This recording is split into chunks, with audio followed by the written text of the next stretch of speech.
నువ్వు చెప్పాలనుకున్నటువంటిది నీ సందేశం లేదా నీ ఉపన్యాసం లేదా నీ భావన అన్నటువంటిది వ్యక్తపరిచే హక్కు, స్వేచ్ఛ నీకు ఖచ్చితంగా ఉంటుంది. అది సంస్కారయుతమైన భాష, బాధ్యతాయుతమైనటువంటి భాష. నీ పాయింట్‌లో లాజిక్ ఉండాలి. మ్యాజిక్ ఉండాల. అది లేకపోయినా పర్లేదు. కన్‌స్ట్రక్టివ్‌గా ఉండాలి. క్రిటిసిజం చేసే హక్కు ప్రతి ఒక్కళ్ళకుంటది.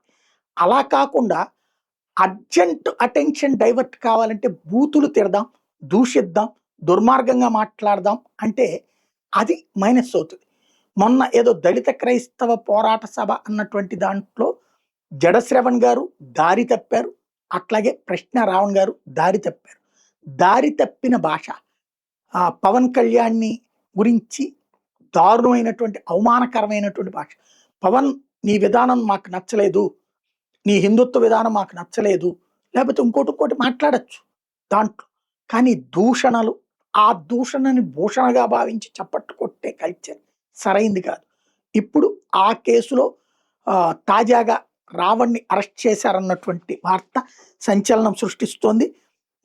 అతనికి సంబంధించినటువంటిది పెట్టినటువంటి కేసుని పరిగణలోకి తీసుకుని ఇప్పుడు అరెస్ట్ చేశారంటూ కాకినాడ పోలీసులు అరెస్ట్ చేశారట. పవన్ కళ్యాణ్ మీద అనుచిత వ్యాఖ్యలకు సంబంధించినటువంటి కేసులో అన్నటువంటిది ఇప్పుడు తాజాగా వైరల్ అవుతున్న అంశం.